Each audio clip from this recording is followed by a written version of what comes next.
This is Ray, and you're listening to the Drunkard United Football Show, and I rather root for the damn Toffees than those stupid-ass Gunners. Be at the wrong side of the table then, man. Gunners are in first place. Yes, we are. But hey, let the man have his moment. They actually won at Northwest Derby for the first time in 4 years. I know, and they jumped 5 places in the table all the way to 14. Well done. Means West Ham's in last place, but Yes, it hey, does. you know what? We're only a point behind Liverpool. Let's start the show. Born in the land of Bowie, Maryland. Bred to be a fan of fucking Everton. Punch you in the eye and drink your rye. Sam Houston. Sam Houston? Arsenal fans have another Sam. Right day, the fucking Gooner Graham. Snub of my lord. Look straight in shorts. Sam Graham, hey. Sam Graham. Fucking United!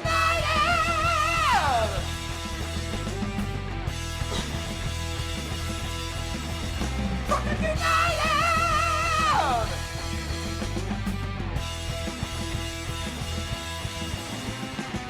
Hello and welcome to the DU Football Show, a completely biased recap of the English Premier League as told by two Calvin American schmucks. I'm your host, Sam Houston, and across the way from me, with the big, gigantic hair that is only matched by his pro-Arsenal ego, my co-host, Mr. Samuel Graham. Sammy, how you doing, buddy? Sorry, I couldn't hear you all the way up here, buddy. Yeah, at the top of the table? All the way at the top of the table? All the way at the top of the table. Yeah, all by your lonesome, too. It's really fun being involved in a one-horse race, I'll tell you that. You know?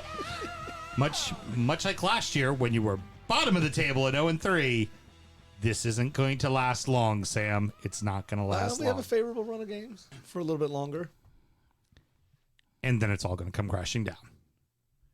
Ah, there we go. There's that little fuzzy thing going away. Everybody looking at each other, doing all kinds of Sounded weird sexual. stuff. We're recording at DU Public House just outside the nation's capital. You can check us out on all podcast platforms. Please be sure to rate, subscribe, review, and share with your footballing friends. Don't let producer Mel review, because if you make any mentions of fuzzy noises, you're going to get a 1-star review. That's for damn sure. Should you want to chat with us, there's many ways that you can. Mr. Graham, tell the good people how they can get in touch. Of course, it's at DU Football Show on all the social medias and dufootballshow@gmail.com to get in touch via email. Excellent. You've been done fucking with me nonstop all throughout the setup process. The mics are live, and you're surprised I'm fucking with you back? But you come off like a tyrant because nobody heard me fucking with you. Except for Patreon supporters. And how would one find that, Graham? Patreon.com/DU Football Show and sign up to our one huge $5 tier where you get all the extra content. Sound check, which we just finished, our actual sound check, catching up from the weekend, and Injury Time, which is our preview show of the upcoming EPL action. You should take more pride in yourself. Should be a high-class escort, not a little street-walking whore like you're being right now. Got to put my leg out and get the taxi. You know what I mean? Or, as I always like to say, you can drive your happy ass here, as is the case tonight. We have with us our good friend Nicole. Cole, how you doing, girl? Hey, I'm doing real good. Excellent. Who do you currently support? So I'm trying a sample size of a few teams. We like to call a little collector package that we put together. So in number 1, I have the Bees. Mm-hmm. All right. And so far, I have really been enjoying watching their games. So I think they're going to stay in the number 1 slot for one more week. Okay. Number 2 is Nottingham Forest. Number 3, Aston Villa. Ooh, at least we're in the top 3 after our recent performances. I'm happy to still be included. Number 4, a close fourth though, Mel. Crystal Palace. Oh, my God. Uh-oh. And number 5, Wolves. Ah, very good. Yeah, Wolves hasn't really given you too much to be excited about. Not a lot. But, okay, but I will say the games from week 1 and 2, I did enjoy watching because of the effort. All right. So here's the thing, though. Now, if we were going by that rationale, I know I don't have to do a shot of Malort this week. You don't have to do a shot of Malort, do you? Mel definitely has to do one. Cole got to do 3. Sam and myself both work in the wine and spirit industry and both have a deep, passionate love for all things distilled spirits. So as the red-blooded Americans we are, we've got to have a drink in our hand throughout this show and every single show. Mr. Graham, what are we drinking tonight? So this is the Westward American Single Malt, a variant of what we had last week. This is their stout cask finish. This one comes to you at 92 proof. And finished, it's a long finish, as you told me off air. It's finished in those stout casks for a year. Yep. First. So actually still holds up. Yeah. Actually pretty impressed with it. 100% malted barley, aged to perfection, rich and robust, with notes of roasted grain, stone fruit, toasted pecan, I do get that, milk chocolate, and a bold, dry finish. All pretty spot on the tasting notes that they wrote there. Yeah. I really enjoy this whiskey. I think this is probably the best of the bunch, in my opinion. Run you, what'd you say, $79.99 to $89.99 around there? Or? 85 to 89. 85 to 89, gotcha. Yeah, it's interesting when we talk about the short finish versus long finish. A lot of people do a short finish because normally about 6 to 8 weeks, because you just want to kiss the flavor of the finishing barrel to the whiskey. And in this case, they're doing a long finish, but it works because it's their barrels they're using in the first place. So it's we send out our new American White Oak after we've already aged single malt in it to 4 different local breweries in Portland. Portland may know a thing or two about making beer. That's for damn sure. Yep. And then they use them to age their barrel-aged stouts, then send them back to us. Gotcha. So it's already got that whiskey, our whiskey influence already to it. So yep. It's delicious. Yeah, it's a fantastic whiskey. But always really, please really good. Remember to drink responsibly. I love it. All right, well then let's get the fuck into it. Cheers, let's kids. Go. Come on. Let's ride. Cheers. Mel, would you like a sip? Sure. There we go. Excellent. Now she has to definitely do Malort. She can't go, oh no, I don't feel good. I'm drinking my mute button, my choice. I'm drinking my beer over here, so I'm fine. Alrighty. There was a majority Supreme Court decision that says that's not the case. My shirt says other things. Yeah, very much so. A muterus. Look at that. That is not the show title. Move on, gentlemen. It's pretty fucking brilliant, though. Let's go ahead and chat about the top of the table. That's brilliant. All right, see you guys later. I'm out. That's I'm it. done. Herd Costanza. I'm One done. liner. I'm finished. Oh my goodness. Looking at the top of the table, it's a little odd. Leeds are in third. City's in second. And Arsenal at the top? Don't say it with a question mark. We went through 49 games unbeaten, remember? An entire season included in that. Yeah, that's not this year. Manchester United 3, Manchester City 3, Newcastle 3, Arsenal 3, Bournemouth 0, Leeds 3, Chelsea 0. Magpies took it to City, man. What a game of football this was. Wow, was that a game of football? Absolutely insane. The oil, what'd they call it? The Oil Classico? The Oil Money Derby is what I called it. Oil Money Derby. Yeah. The OMD. Yeah. And with the draw, I think, there's more competition now in the oil market. Space. Maybe so gas prices go down as a result of this. Gundogan opened the scoring early, obviously, and within the first 5 minutes, and pretty much had the freedom of St. James's Park to do so. And you started to worry a bit. Well, here we go again. Right. We're going to run ragged. Because it was quick. You're like, oh, yeah, they're going to work and it was comical, the way they tried to mark him. It was absolutely pitiful. But they played to their own strengths, Newcastle. They reorganized themselves. They stayed together and didn't let their heads drop.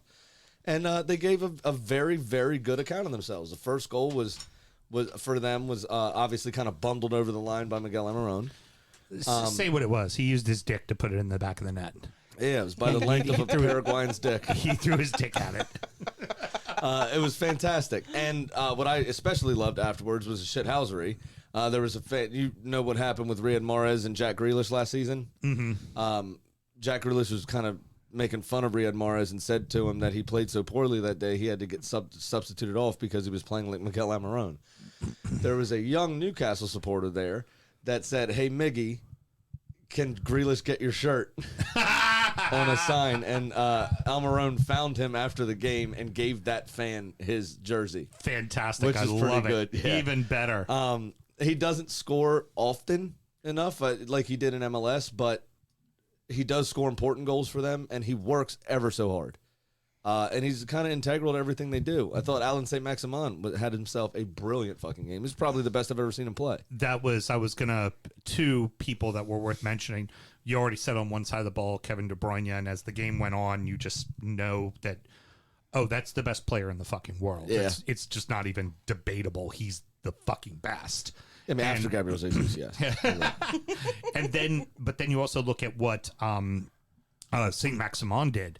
There was the only answer City had to stop Saint Maximin was foul him. Yeah. That was it. It was the only option. And you've never seen City have one player run that wild at them and them have No answer. What None. I especially enjoyed about it, a little bit worrisome for City, is Kyle Walker was always so much faster than everybody else.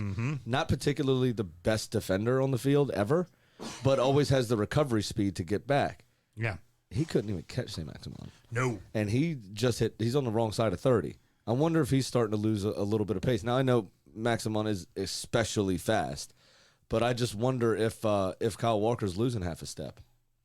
Yeah, exactly. And of course, they use Ake to be a kind of a sub-in player to give Ruben Diaz a little bit of a break.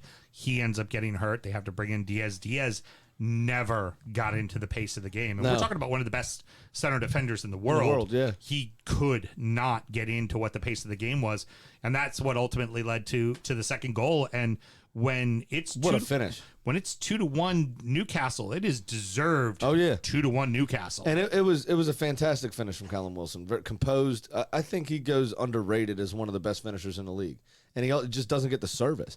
I mean, think about what he did at Bournemouth. Yeah, if he can stay fit and he can get the service, he'll score you goals. Yep. He probably won't be 20 a season, but he'll be up there 13 to 15 goals. And then going to the second half, Newcastle still controlling with this boy right here. Oh, it's turned off. Duh. I was going to hit the whole sound thing. I suck.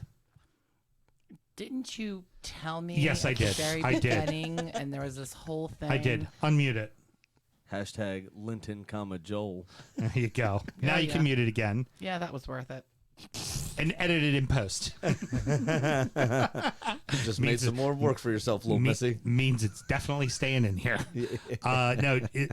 Joel Linton has found new life playing center mid in this squad. Absolutely, yes. And he works tremendously hard. I mean, despite the money, despite the new signings that they have, St. Maximin seems to be buying in as well and working on it. I've made a couple of really astute tackles as well in that game on Sunday. And then somebody like Bruno, just his ability to hold the ball makes life so much easier. But they seem like Maximin doesn't have to do it all himself. They're still embodying the working class nature of that town. They're still working hard. They're still putting a shift in. It's still a team that people can be proud of. What was it?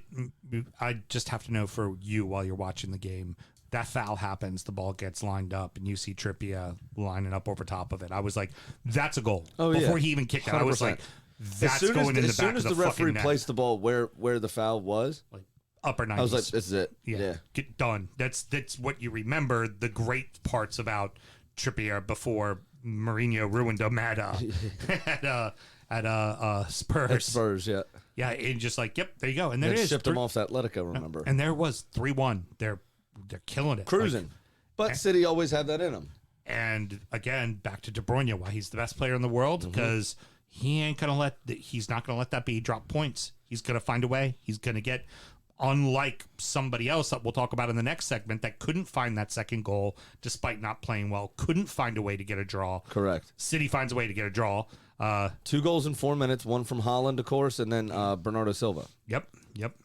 So you learned again why they're the best footballing team on the planet. They just have another gear. Yeah. They have another gear that no one else has. And we think of, well, maybe they're not as deep as they used to be. I don't think they need to be as deep. As long as people stay fit, you're absolutely right. They got younger. They got younger for the most part. But Newcastle did exactly what they were meant to do. They went, kind of toe-to-toe with them. They played to their strengths in terms of counterattacking and running Kyle Walker and Ruben Diaz kind of ragged with ASM and Almiron. Well, fuck. Whoa. I think it's still pretty good, even with the hesitation. Yeah, it was pretty good. But Newcastle still had to ride their luck a little bit in the closing stages as well, and Nick Pope made a couple of really good saves. Oh, Pope had a so great day. You have to say that Newcastle escaped with probably ultimately what they deserve out of the game as a point, and I don't think City were good enough to have all three to themselves.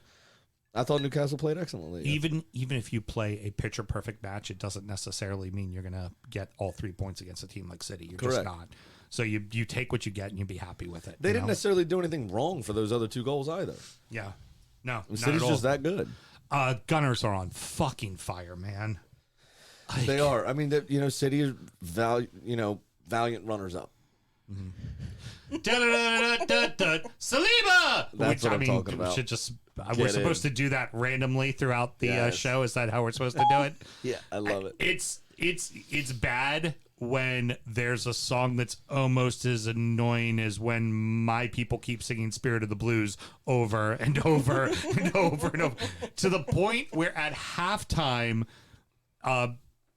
Peter Jury, the new prime caller, he goes, well, at least now it's halftime, so the Arsenal fans can take a break from singing. Yeah. So that's funny, right? I was more happy with that because everyone's in a good mood when that song comes on at the pub. Right, of course. I was more annoyed at the Odegaard do do do do do do Yeah. Odegaard do do. I was like, fucking shoot me. So I'm happy that da-da-da-da-da-da. Saliba! I'll take it. Here we go. I'll fucking take it over, baby. Yeah. We've hit the quota for making sure we do that song again while talking about Arsenal. I'm absolutely over the Baby Shark one for Odegaard though. We were trying to get. I don't know why I can't remember the name of the song. It's an older rock band. Me and Mike up at the Charm City Gooners were standing in the corner of the pub on Saturday trying to get it to catch on. Odegaard. You know what I'm talking about? Saliba! Love it. I mean, dominated the whole game. Yeah. It really was. Dominated the whole game. Bournemouth didn't have his chance. And if you have any question about our title credentials, we made Kiefer Moore bleed. Very good. Okay? That's hard to do. He's a very big man. We made him bleed. There was, in between Odegaard's goals and then just after the second goal, anytime Odegaard got next to a Bournemouth player, they fell over and feigned injury. Saliba! Again, What I was we are gonna say, required to do it a certain but amount of times Odegaard- throughout talking about Odegaard Arsenal. is slight. Yeah. Not very big. No. But I'm the Odegaard bitch. And he was just putting people on their ass.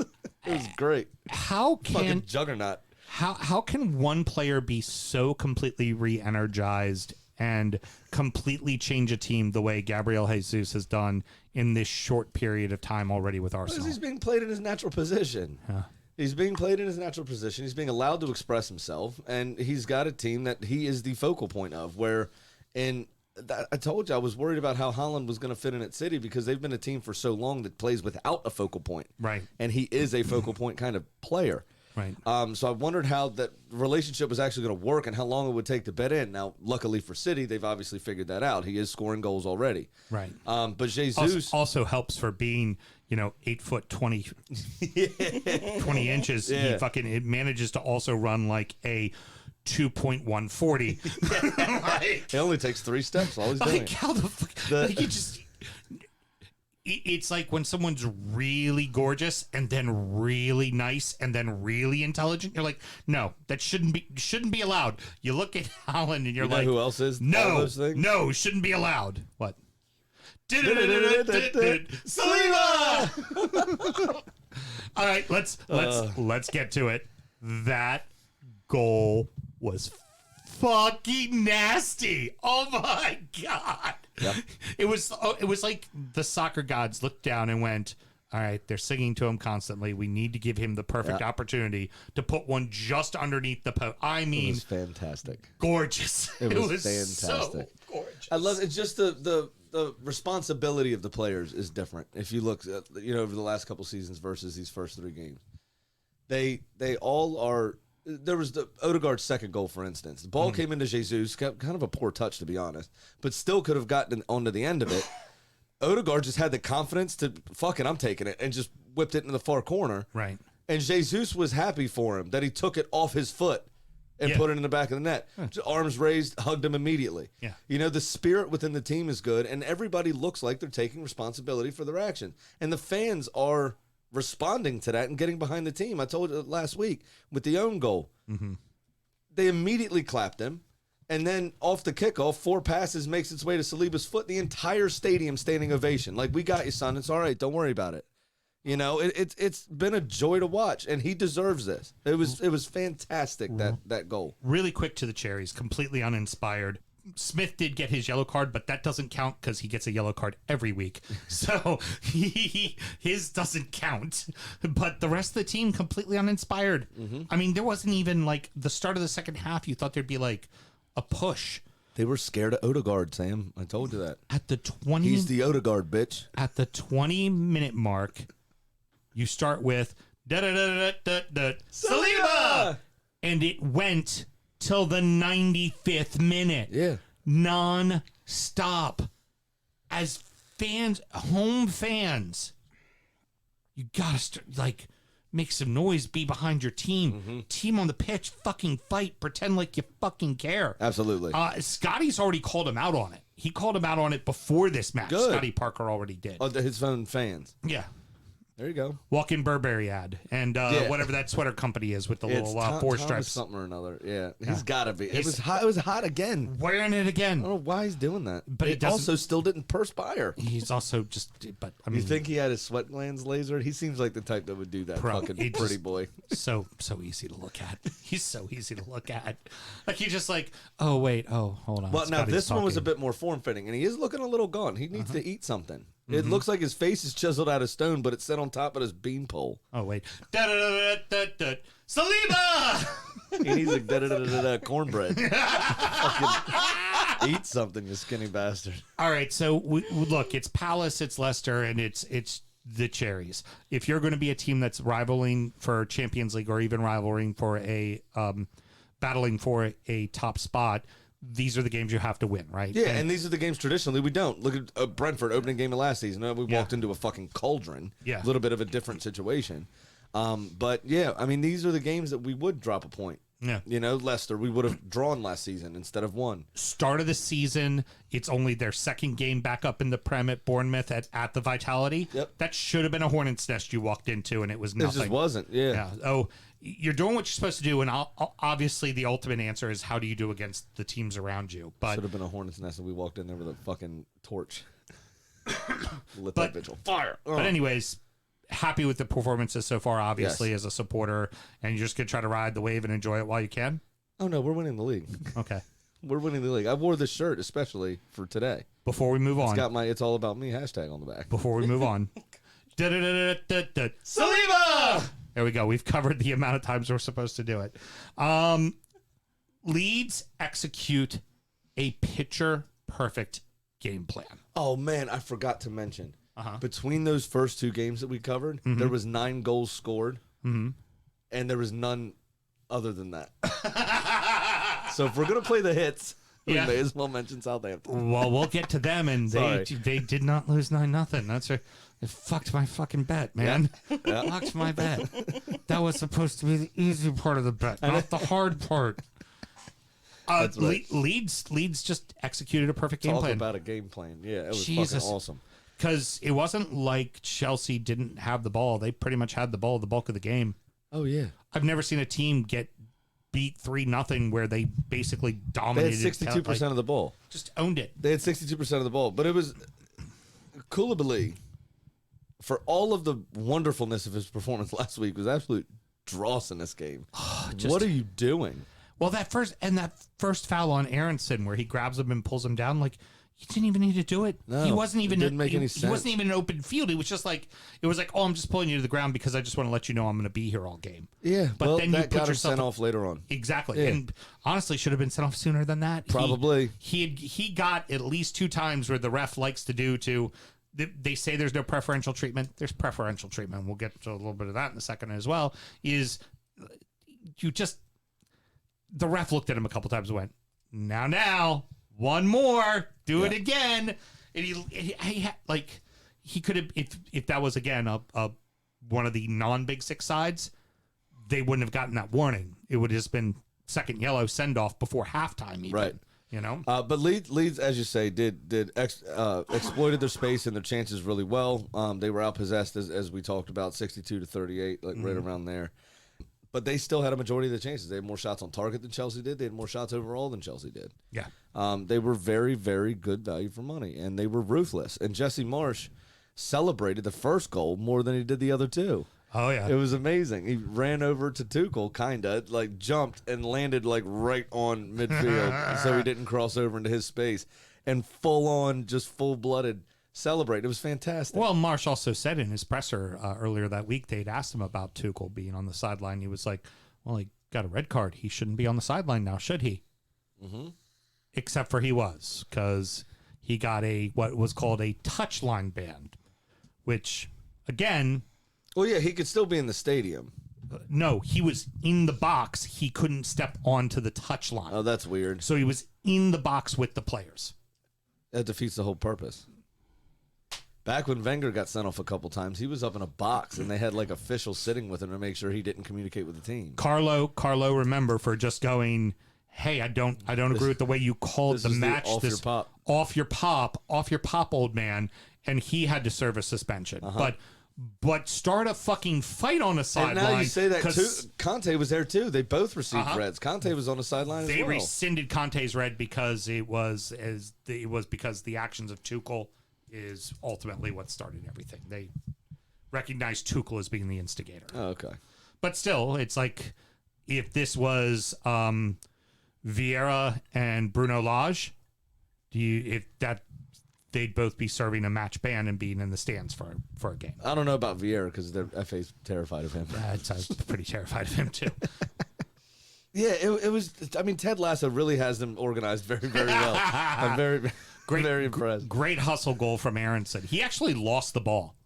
Oh, yeah. And then chased it all the way down, chased after Mendy, took it off of his foot. And put Mendy under pressure, which is obviously something, and I think why Jesse Marsh celebrated so vehemently is something he identified as Mendy can be put under pressure. Right. Not very good with the ball at his feet. Right. And he had absolute ages to get rid of this ball and didn't. And then tried to dribble around Aronson. Yeah, and he picked his pocket better than a North Welsh gypsy. It was fantastic. Can I not say that? No, foul. First warning. Next time I call HR. Is HR going to call me? Yeah. Not a good. Chelsea was a fucking mess, though, ultimately. They were all over the place. They had a ton of possession, but they really showed nothing. Meslier had to make a couple of saves, but it wasn't like he wasn't anything spectacular. Tested. No, and Rodrigo with another goal. Mm-hmm. That was pretty good. And then Harrison with the third. Yeah, Jack Harrison. That's right. Yeah. It was a good instinctive reactive finish. Mm-hmm. It was excellent. And then come down the stretch, it's like, okay, Chelsea had control of the ball and was trying, but couldn't even seem to get inside the 18. Nah. It was just useless. Yep. And then Kubali goes off and gets his second yellow that he probably should have gotten 30 minutes prior. But, he finally gets his sending off. I think at that point, Kubali was just trying to get sent off. He was just like, he was just done with it. I just want to get run.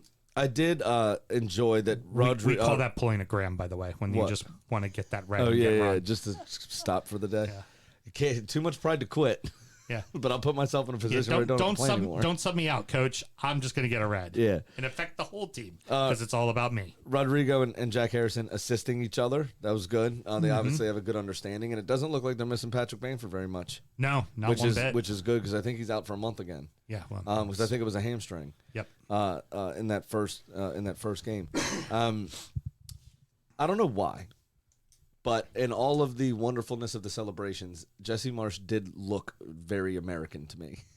I get that, definitely. Understand that? It's weird.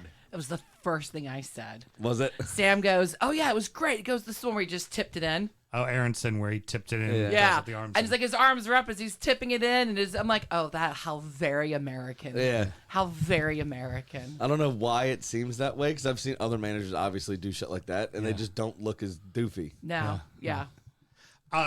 Speaking of other managers, Tuchel, I appreciate that after the match was over, he squared up shoulders directly with Jesse Marsh and extended a firm, squared 90-degree angled elbow to give him a solid handshake and a good look in the eye. Not a half-hearted slap your hand as I'm walking away, not looking at you.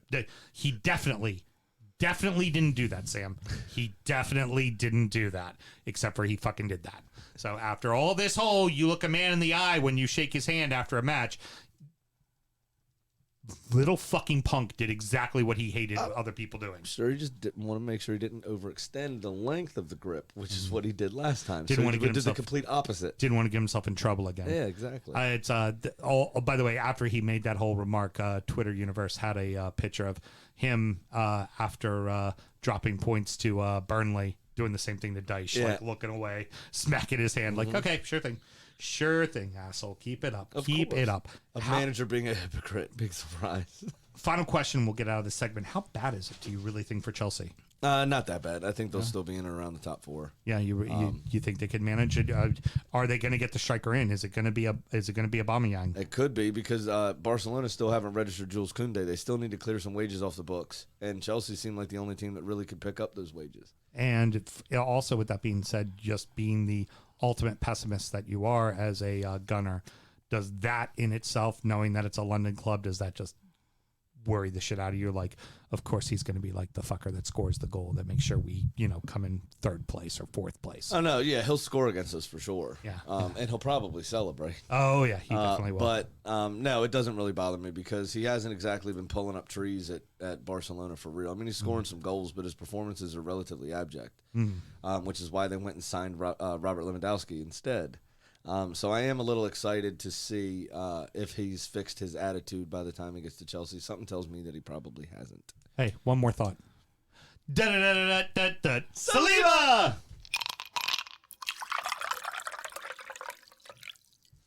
There was a pair of derbies, and there was a lot of news surrounding one and not so much surrounding the other. Yes. Good, bad, or indifferent, they did give us some fucking results. That is for damn sure. Manchester United 2, Liverpool 1, Fulham 3, Brentford 2. Who'd have thought when you drop the cancer, your team performs? Ronaldo, Maguire, all on the bench. Fred on the bench. Distractions, new signings, injuries, all the drama. Of course they fucking win. Yeah. Of course they fucking win. And we have a couple of people who want to chime in about that. Hey, business. Kenny, what's going on, boys? What's up, man? Hey, business, get over here. Of course he's not saying Hold on, about it. I'm summoning the beast. They're on vacation and messaged me, we got to talk about the game, Mel. Put us through, Mel. I'm going to assume there's been a little bit of day drinking going on so far.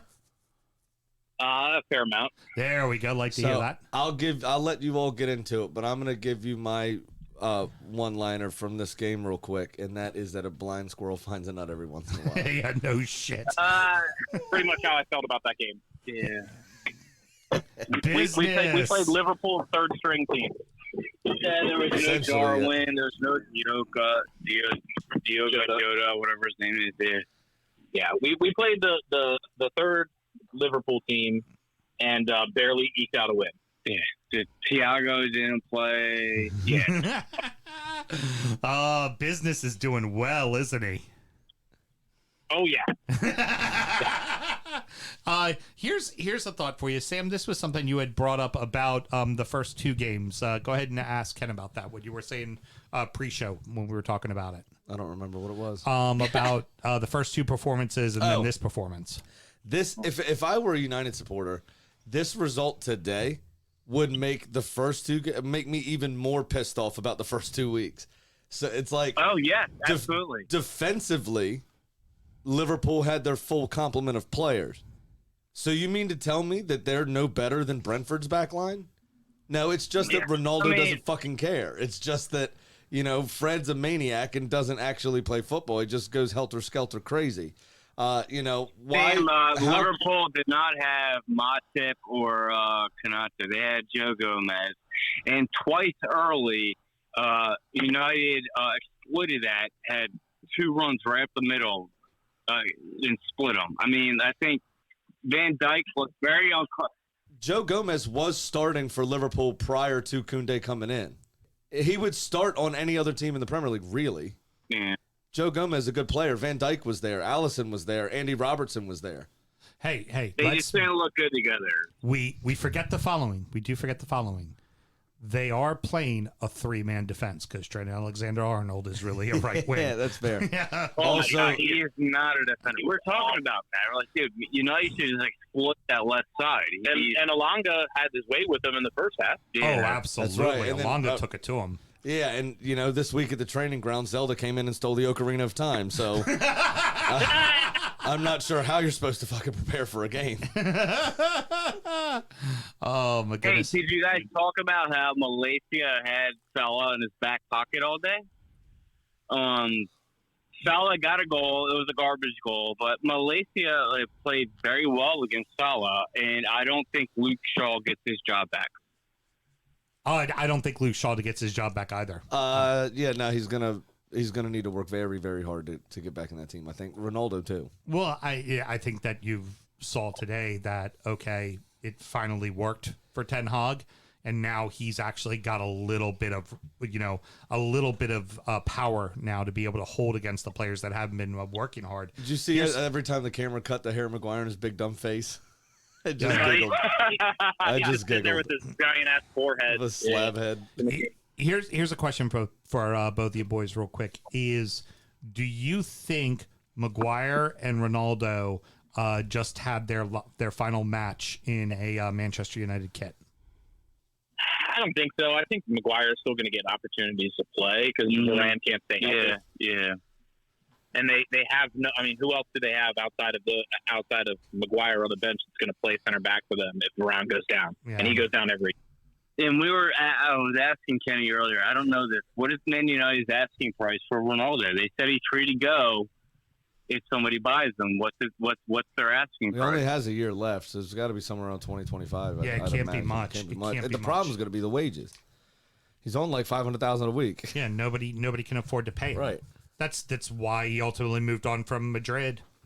Why he moved on from Juventus. Right, and at 'cause 37, you can't afford what it. is he now? 37 years old. Yeah. Like that's a lot of fucking money to invest on an old guy. And even as talented as he is, you're gonna have to deal with the fact that he's gonna do what he wants to do. Right.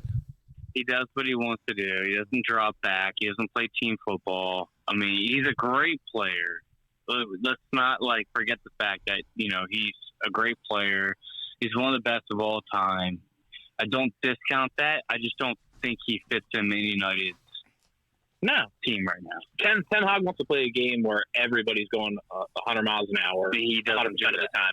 That's not Ronaldo's game anymore. He's 37. He's old. He just wants to score goals. He wants to get set up. If the ball's not right to his feet, he's fucked. Yeah. Very good. So, what do you expect next week? 5-0 loss. Oh, Against 100%. Southampton. Doesn't matter who they're playing. They could be playing. They could be playing Fulham. They're going to lose 5-0. They're playing at Southampton, who they beat Southampton, 9-0. And as we know clearly, Southampton is now avenging all their 9-0 foes as they did this week. That's right. Yeah. They look good this week, Southampton. I project All right, boys. first 10 points next week in fantasy against Man United. Yeah. All right, man. Really appreciate it. Do me a favor and cancel all JB into the pool for me, will you, Ken?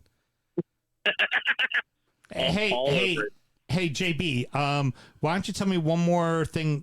How's it going for you in fantasy?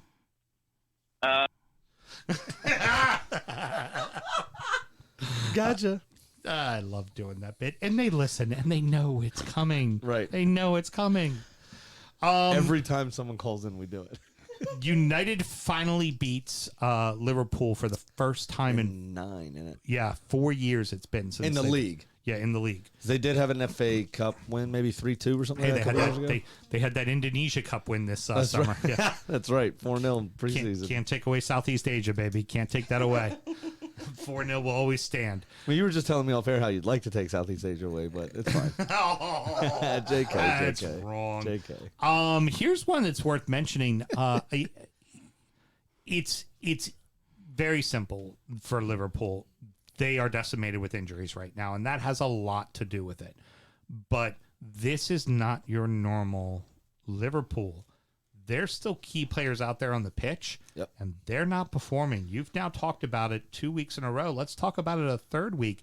Van Dijk's getting beat way too fucking easy for being quote, the best center back in the world. Yeah, absolutely is. He looks immobile. He's getting breezed past. First goal so bad, James Milner was in his face screaming and pointing at him to tell him to do a better job. Yep. And Van Dijk seemed to care less.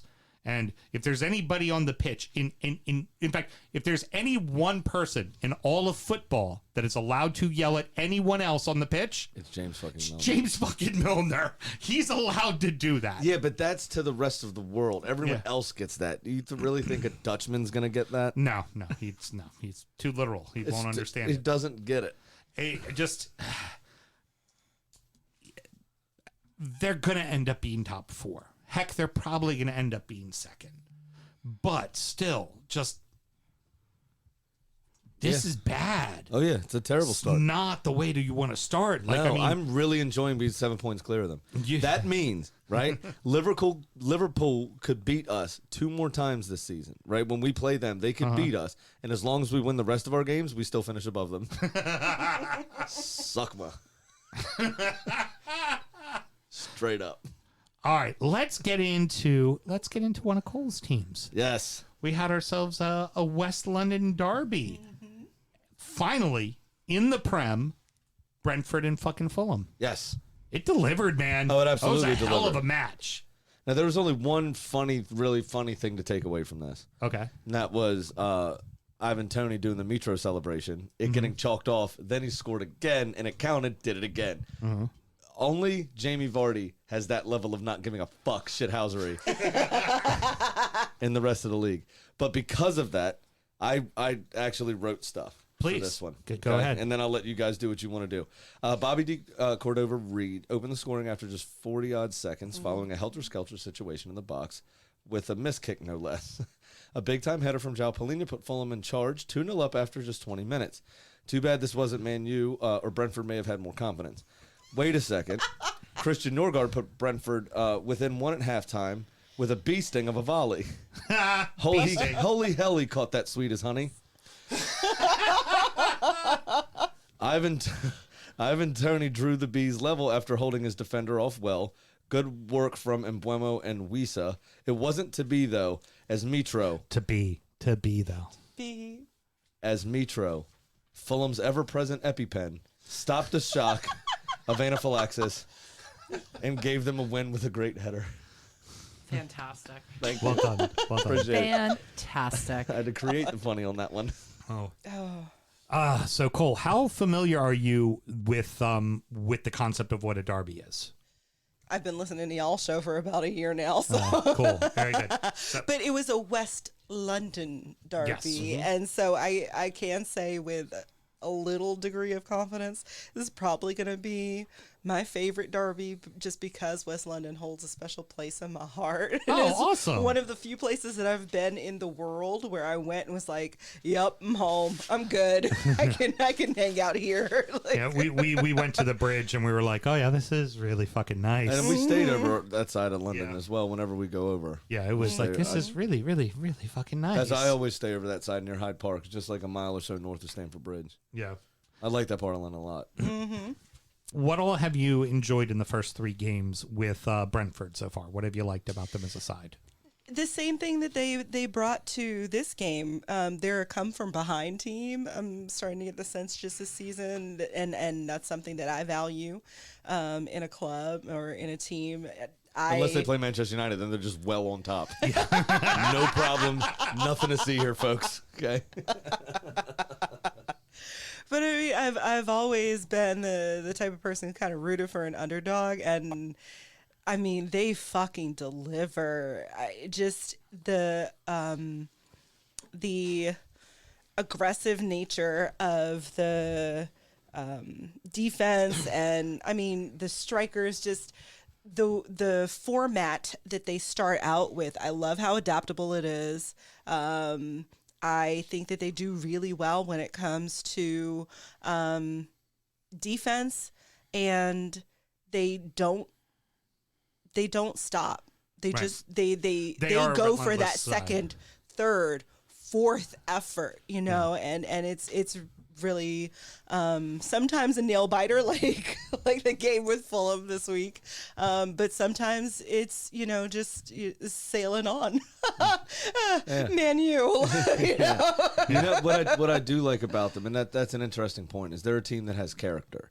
When you look at somebody like City, or even Liverpool to an extent, the system is so finite that it's almost robotic, surgical in the way that they play.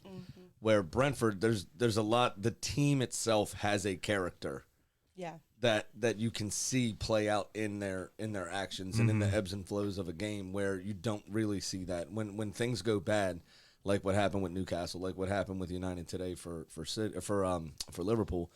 Everything just kind of falls apart because they don't know what to do. So what do I do with my hands? Yeah, I haven't been told to be in this situation before. Like, I don't know how to react to this. Where Brentford just have a never say die attitude. They just have there's a character and a belief within them, and you can see that in the way that they play. They're also very much a next man up kind of side. So looking at their team history recently, while in the championship, have consistently had the leading goal scorer. So they had Neil Maupay, who then got sold to Brighton. Then it was Ollie Watkins, who then they sold to Villa. Then it was they had Saeed Benrahma and Mbwepu, who's still there, and then they sold Saeed Benrahma to West Ham. Then Ivan Toney comes along. Like there's always someone, and if they sell Ivan Toney, somebody else will come along. And they have a Moneyball situation that they use too. They identify certain things that they believe make a good striker and would fit in with what they want to do, and that's how they've been able to find these players over and over again and get them on the cheap. Yeah, because it's not necessarily scoring goals. Yeah. It's other little things that they do and chances they create and that kind of stuff. Just like nobody on that Oakland A's team was a heavy hitter, a home run king. Right. Everybody could just get on base. Yeah. Well, if you get on base 35 times a game, 17 of those at least are going to be runs. Right? Yeah, exactly. Yeah. So it's one of those situations where it's like, I don't need a fucking 90-yard or a 30-yard screamer into the upper 90s. I need somebody that's going to get 5 chances because one of them is going to go in. All right, tell the truth. How much is it because the Aussie? No. Jane's what's got you digging them, right? No, and I sent Sam a text message on the last week's match I was watching. I was like, it was, a video of some Brentford supporters in a pub just celebrating to that, classic Dexys Midnight Runners, Come On Eileen. And I sent him a text. I was like, Brentford is in my number 1 slot, not because of the goalkeeping, not because of the defense, not because of the strikers, because of this shit right here. And that's also when I promptly told her, I was like, yeah, the old stadium used to have 4 pubs on every corner. And she was like, I'm in. All right, let's go into the next segment and talk about the rest of your teams. Sounds good. Yes, let's do it. Rounding out the rest of the league. And so that happened. Spurs 1, Wolves 0, Palace 3, Bergeron's Palace 3, Mel's Villa 1. Womp womp. All the way from Narnia, Southampton 2, Leicester 1, Everton 1, Forest 1, Brighton 2, West Ham 0.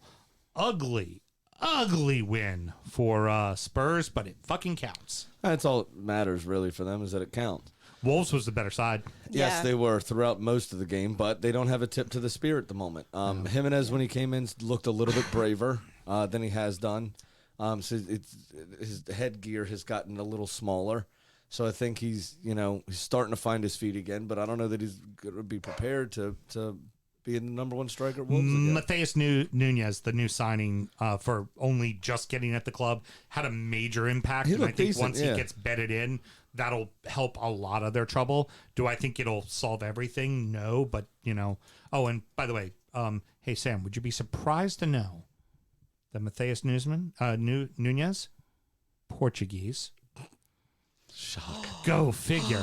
Shocking. They like to sign a lot of Portuguese players. They have it's in the pocket of George Mendes. Yes, it's all Portuguese players. Goodness. Portuguese national team. Their third kit last season looked a lot like 2 the seasons Portugal ago. jersey. It was literally looked like a Portuguese. It was the maroon with the dark forest green. It was absolutely a Portuguese kit. ridiculous. It absolutely was. Harry Kane scores the game winner. Now becomes the Good movement Oh yeah. Well, to lose his marker. It was excellent movement, but tapping really nothing spectacular. But just like Tottenham, and I'm sure you're about to tell us, but I am going to bury the lead a little bit to get this dig in. They don't win any trophies, so they had to invent a milestone for him to have something to hang his mouth-breathing hat on. He is now the highest goal scorer for a single club in the Prem history, the history of the Prem. So that's since the 90s. They tend to forget that the league's been around since 1870. Or I'm sorry, 1879 was the inaugural season of the Premier League. I mean, of the English top flight. And they tend to forget that there was a guy that used to play at a place called Goodison Park by the name of Dixie Dean, who scored 350 goals for his club. Yeah. Scored 60 in one fucking season. Like, I don't care what day and age it was. I don't care if it was in the 20s or the 50s or the 80s. Scoring 60 goals in a single season It's hard to do. is fucking unreal. Yeah, it's hard to do. Because if that was the case, everybody'd be fucking doing it. And so it's like it's funny how all that modern broadcasting kind of sees is only the Prem. Right. And it's like, okay, well then by that regards, then Liverpool is a mediocre team that's only won one title because...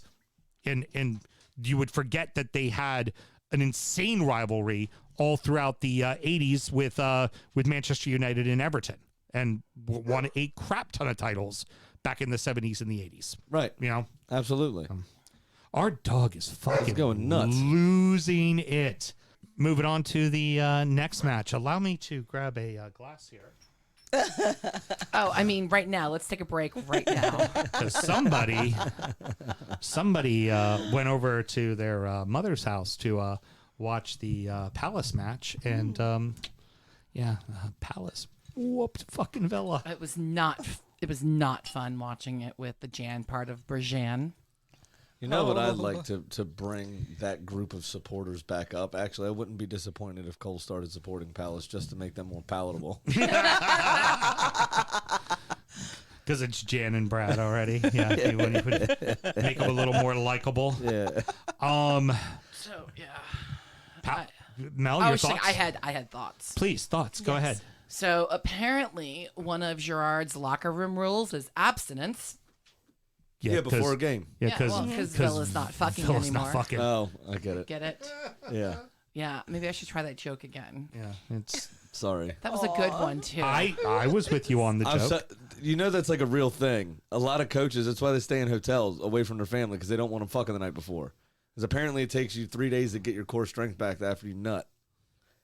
Who told you this? This That's not biology. It's an old thing. I know it's a commonly held belief, but why do we? It's 2022, people. That's what I'm saying. It's an old school thing. It is. It's an old school It's thing. a very old school That's thing. not how biology works. Okay, continue with your thoughts. But yeah, the Villa team, it looks and plays miserable. Watkins snuck in a joyful goal, but that was pretty much the only team the team smiled. Mings. Remember when Mings used to have that smirk and twinkle in his eye? He used to like to mess around with the offense. He was fun. And Guinea, I haven't seen a genuine Guinea smile since In the Tunnel opening weekend. Yeah. And it's not like they're all business and serious. They play like they're depressed. Yeah, got it. disjointed. They're not together. There's no swagger. There's no joy, and their performance reflects that. And I'm watching them in the tunnel.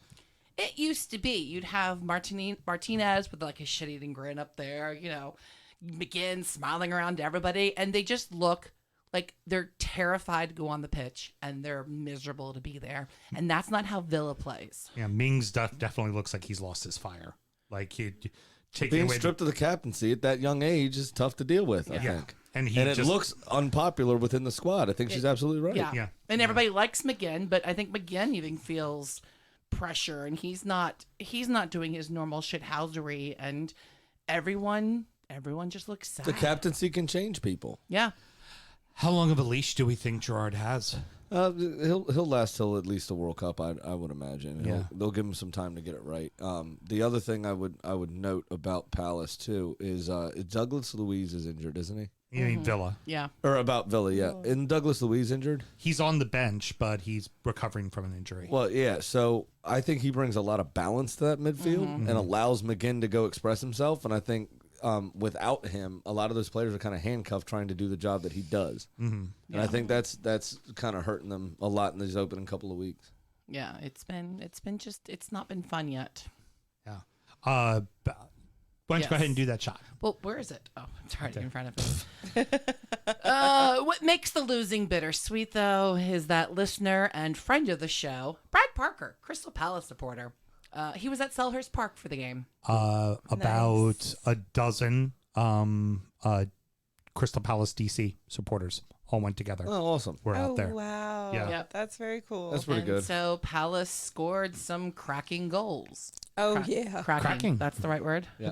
Look at her learning lingo and shit. Cracking goals. Hey, Mel, watch out. Your footy. It's showing. I know, I'm getting there. Footy's starting to show. Mr. Brad Parker, I'm glad you enjoyed it. Villa? I did like when Martinez saved Zaha's penalty. Zaha, after putting the rebound in, stayed there and gave Martinez a high five. That was a strong ass hand. It was Zaha a phenomenal save. Caught that ball. Yeah. Something serious. Absolutely leathered it. Yeah. Yes. And he got a nice strong hand to it. And as a keeper, like that going away and getting that trailing hand up and over, that's always a baller save. You always feel real good about that one. It just sucks when it's a penalty and it goes back into the net. Back in the You're just middle, like, yep.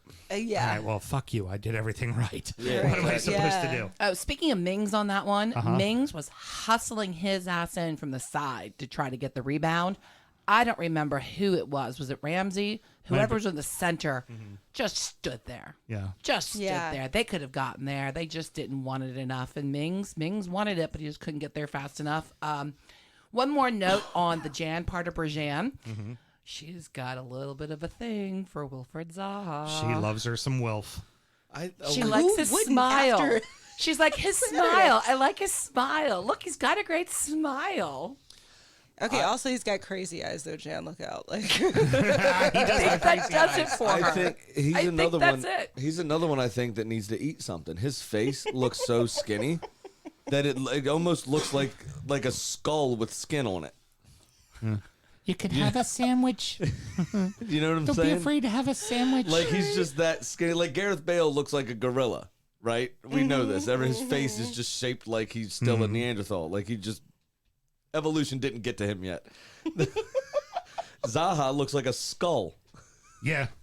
Now, but also that is coming for your ball, and you would better move out of the way. Like I think Palace might finally have their striker situation figured out between Edouard and Mateta. They can sub in either one. Is that Mateta's first touch set? Oh, it was. What a fucking cross that was. That was a cross of the weekend, I think. And we've said it already, but it bears worth repeating. All of that makes life easier on Wilf. Eze and Oliesi. Eze being back fit is huge.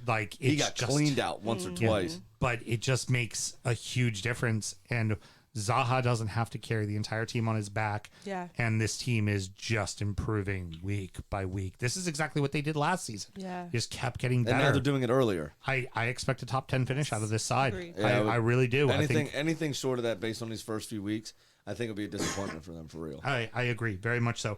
No Fofana and no Tillemans for Leicester as they are at home against Southampton. And at first didn't seem to be a problem. They held control. They were completely in control of the game, but couldn't put them away. They just couldn't put Southampton away. Yeah. Sorry there. I got you right there. I'm glad I'm keeping you awake. Oof. I actually, despite the high conversion rate of chances, which I think 3 goals were scored off of a total of 4 or 5 shots on target, I thought the game was absolute crap. Yeah, it really wasn't very good. Cheap giveaways all up and down the field for both sides. I thought there was disorganization. I thought some of the defensive organization and covering was comical at best. It was just like schoolboy stuff that they were getting wrong. If you're going to sell Fofana, sell him. If not, put him in a fucking team. Right. You can't need change him. your back line every goddamn weekend and expect to have a cohesive unit. Yeah. Also quite funny. Does anybody else think that, what's his name, the goalkeeper, Danny Ward, needs to go down a size on his shirt and shorts? I feel like he was like playing in his big brother's kit. He just looks very cartoony. It's a little baggy. A little baggy. It definitely is. Che Adams is either trying to get himself back into the starting lineup or he's trying to get himself sold because he was on fire. Yeah, he was really the lone bright spot of the entire match was him. Yeah, was and his cameo his appearance. second goal especially I think was very good. Mm-hmm. Absolutely. Didn't he score? He scored both, didn't he? Mm-hmm. Right? Yeah.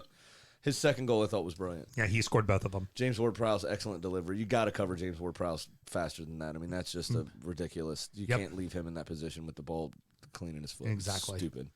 Toffees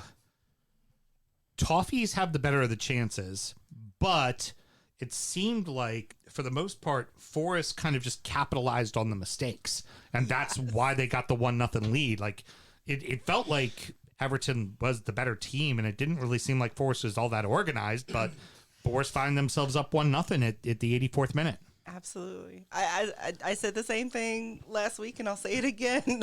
Lady Luck must be a Forest fan because, my goodness. I told you, Cosmo Kramer. Yes. Don't play very well, fall ass backwards into 3 points, or in this case, a point. It's ridiculous. Yeah, exactly. I mean, how do you get outpossessed at home by a team that doesn't look organized at all? Yeah, it just barely, but still. Yeah. Right? Everton. The time of possession. Yeah.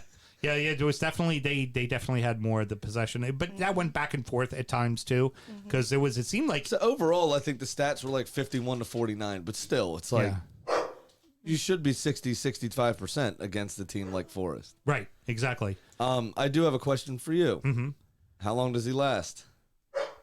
Winless in your opening 3.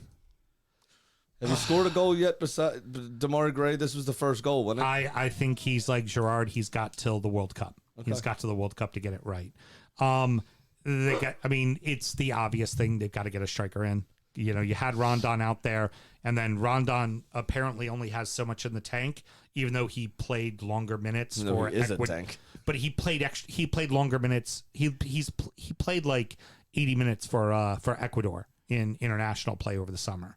So he's fully capable of playing longer, but he's not playing longer for us. And there was one play where Gordon takes a shot, save comes, Henderson makes the save, it falls right in the middle of the box of the 6 with nobody there.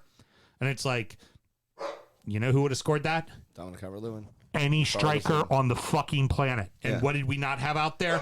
Any strikers on the fucking planet. Like, not one. Like, it was like, if Rondon was still out there, Rondon would have been right in that spot to tap the ball in. Right, because he wouldn't run anywhere else. But to be fair to Rondon, it was very hot in England this weekend, and famously, Venezuelans aren't capable of dealing with the heat. Oh, of course not. Yeah. But. That pass, though.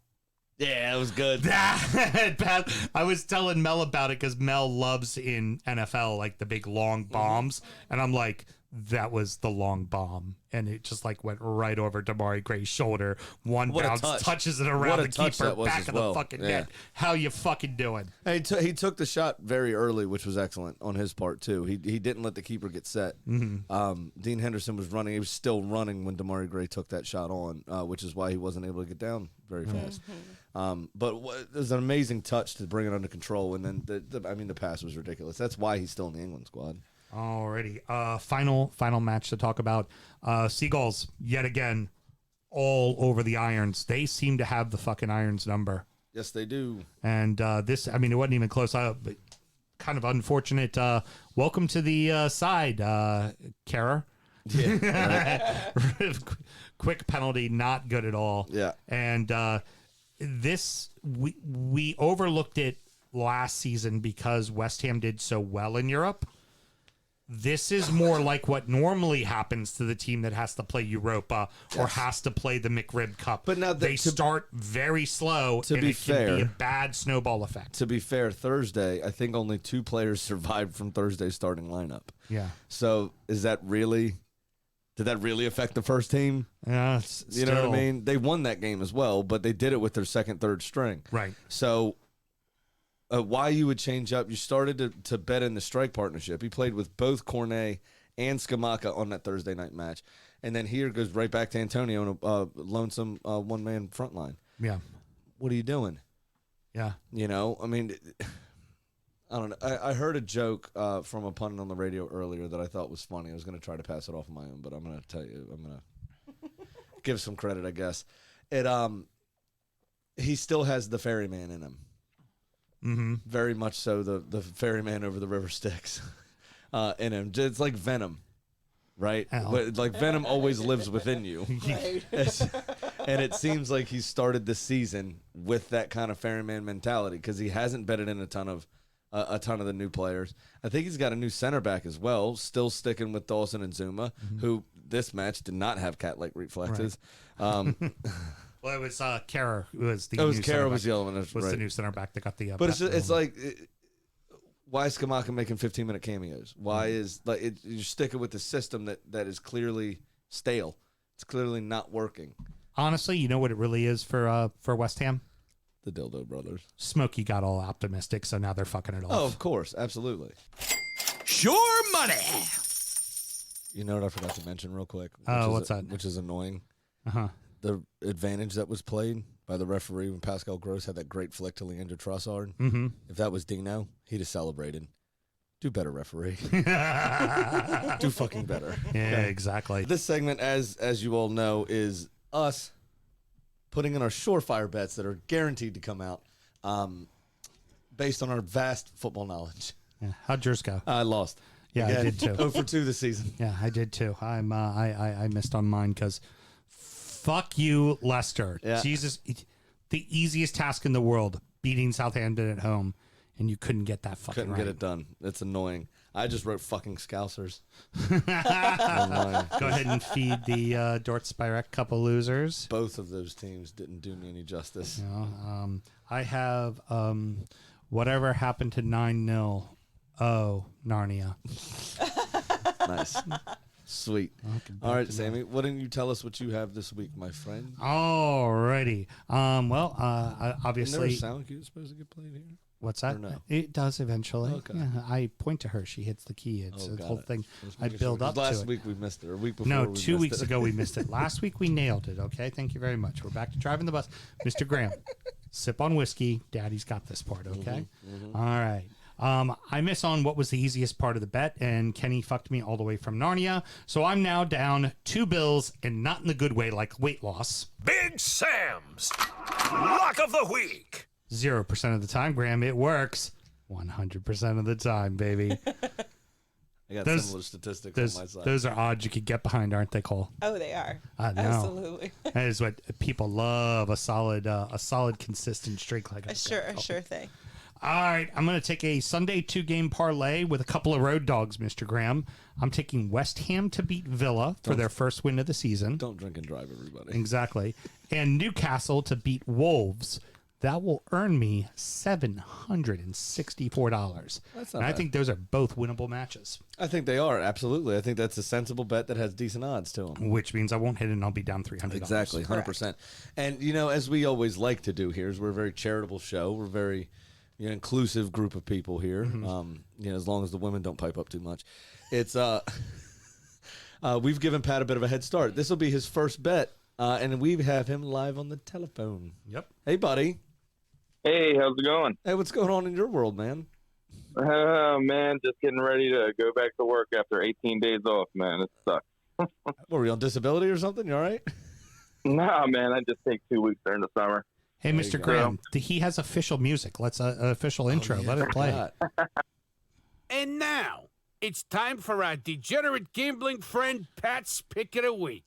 Talking about needing to do better. Again, why I drive the bus, stud. Oh, well, now it is time for his pick. So, Pat, you want to give us your first pick of the season, my friend? First pick of the season, so I'll be down $100 next week. Just, are you, who's down the most? We're both down. Both y'all down? We're both down 200. Both down 200? Okay. So you'll be down 300. I'll be down 100 next week. All right. Gotcha. Got it. All right. Anyway, so my first, I'm going to do a 3-game parlay, and I'm going to try and learn my lesson from last year. I'm going to take goals when at all possible. So my first part is Manchester United. Second game is Fulham plus 1.5 goals, and third game is Nottingham Forest plus 1.5 goals. On a $100 bet, that will pay me $440. Excellent. All Not too bad. So both of those games, you've got the other side has to win by 2 goals, right? Yeah. Okay. Who Yeah, does? so Arsenal has to win by 2, and Nottingham has to win by 2. Got it. And Very Manchester good. United has to win, Okay. or a draw loses. Against Southampton, I'm sure they'll fuck it right off. Yeah, even though they absolutely. should beat them. They should beat them. Very 100%, good. 100%. Yep. All right, man. Let's, Welcome all right, home. Thank you very much. And, yep, no problem. And next week there's a midweek games too, right? So are we picking those as well so I can prepare? Yeah, go ahead. Pick something in the middle of the week too. Sure. Okay. So I can lose more money. Gotcha. Hey, cool. Hey, Sam, don't tell him, but we won't bet midweek, and then he'll be even with us. Very good. I love it. Let him catch Yeah, up. there you go. Yeah. All right, man. Thank you very much. We'll talk to you next week. All right. See ya. All right, brother. Bye. All right. Now what y'all been waiting for, okay? Here we go. Oh, you're straight fire of a loser? Oh, this is coming in. Okay. Brighton and Leeds are going to draw. Okay. That's my toss-up. Brighton and Leeds to draw. Brentford to beat Everton. Foregone conclusion. Arsenal to beat Fulham with over 2.5 goals in that game. Great odds, actually, on this one because I think there is a legitimate point for all three of these things to happen.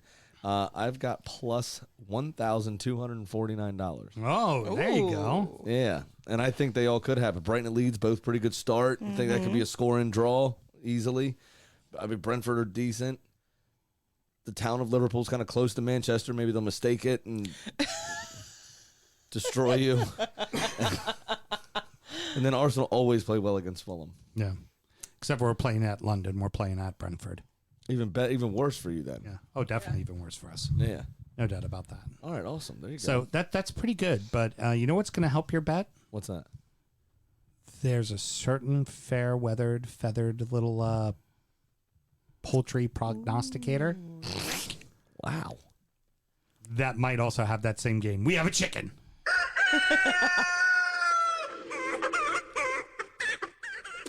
Well, Kitty misses with her boy Tuchel and sits at... Tuchel! I think she's doing it on purpose You know, now. at this point, I'm totally fucking with you. So Kitty misses with her boy Tuchel and sits at 1-1. So this week, I gave Kitty Brighton hosting Leeds. And so Kitty quickly pulled up her TikTok.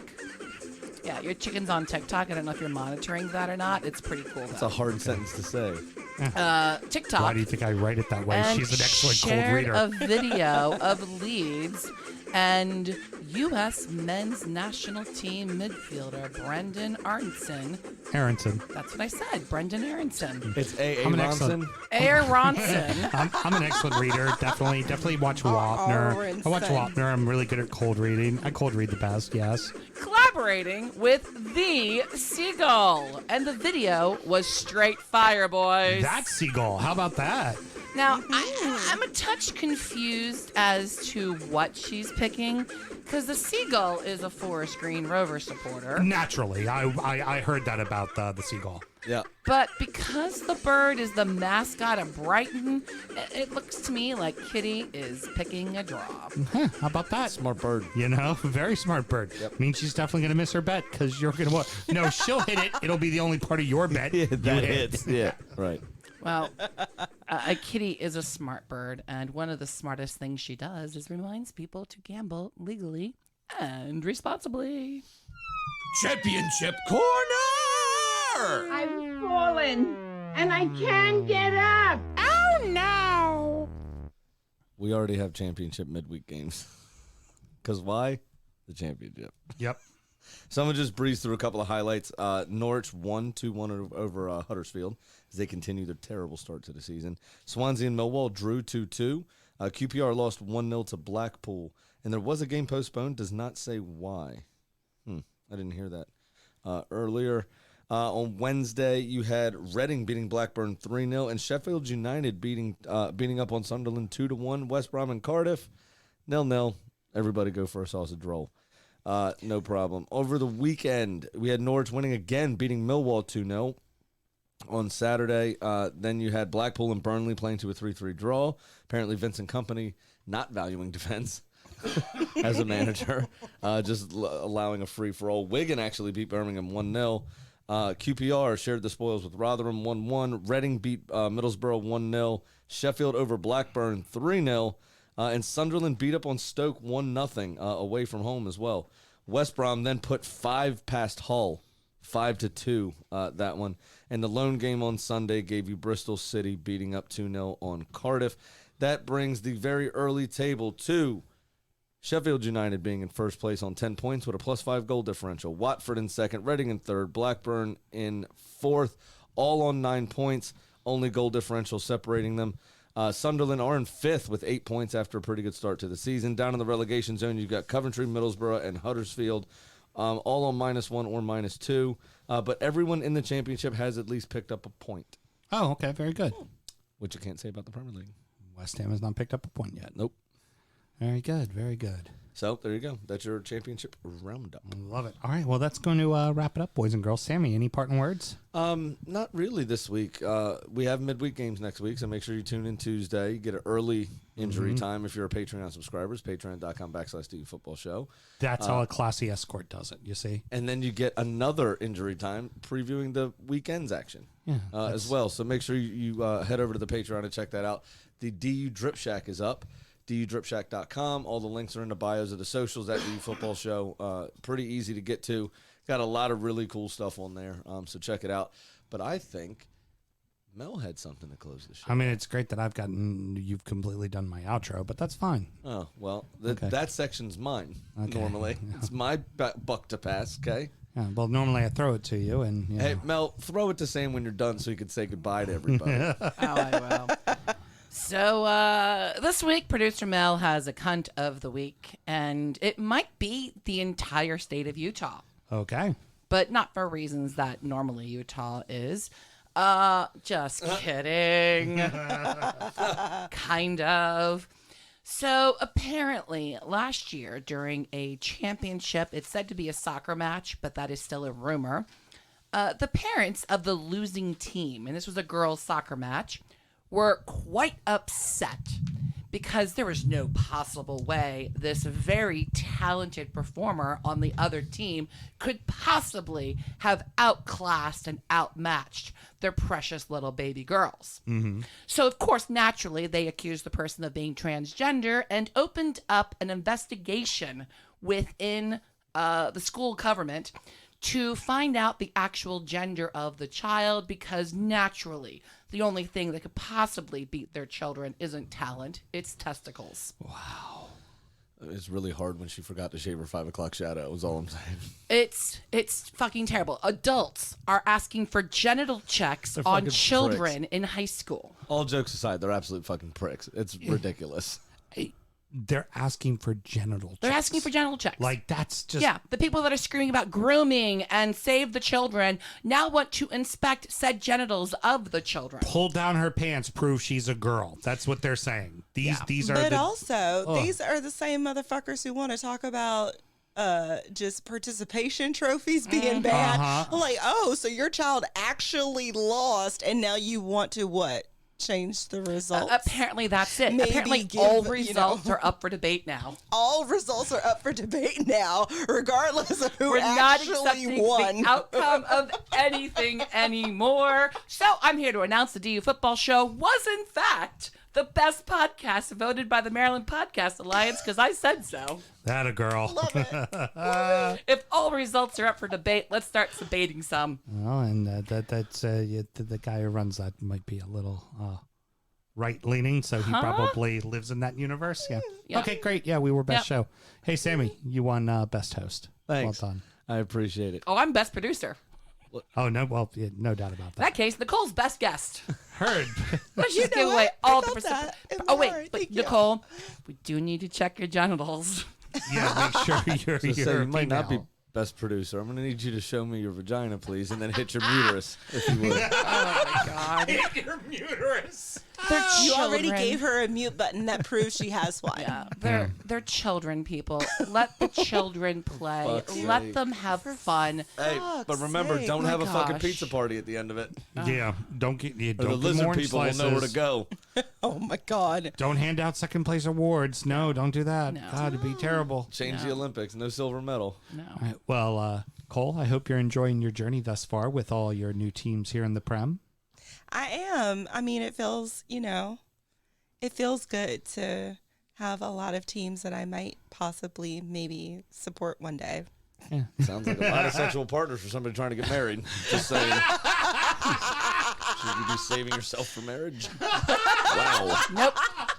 You got to try on every single Huang to make sure that's the player you want for your team. Yeah. Absolutely. I would like to try on every single Huang to make sure. Well, you even got the old man talking about some too. Dixie Johnson. Yeah. Johnson. You know what? And while you're at it, make sure Huang works in every position because you never know. You don't, and there might need to be a few times that you try as well. Mm-hmm. But also, if Dean Henderson is listening, sir, hi. She rolls her eyes at us when we do the Wang jokes and the cock jokes, and then she comes out swinging with the Because fucking we're Wang children, Sam. She is too. She is too. I know. That's what I'm saying. We're in this She's together. not ready to acknowledge it. One of us. One of us. All right. Cole, Any more for any more? Cole, we're definitely going to have you back in again. And as the season goes on, kind of checking on you, see how things are going. If there's a team that catches your fancy that you didn't think of before, by all means, be open, be free. Explore your sexuality. That's pretty good. I like that. Just make sure That you're wearing a was turtleneck good. while you do it, please. And always practice safe sexuality, like everyone, please. No, that goes against God. Next up is Injury Time, where we're going to review the beers that we've been drinking. We're going to check in on our fantasy sports and our adopted clubs, and of course, preview the weekend's upcoming action. Mr. Graham, should somebody want to check out Injury Time, how does one go about doing it? Going for the trifecta. Third time we mentioned it. Patreon.com/DU Football Show. Sign up to one of the only $5 tier, and you'll be able to get all that extra content. And that's how a pimp gives it to his bottom bitch. Remember your place, okay? Yeah. Remember your place. All right. Till next week, everybody. Saliba!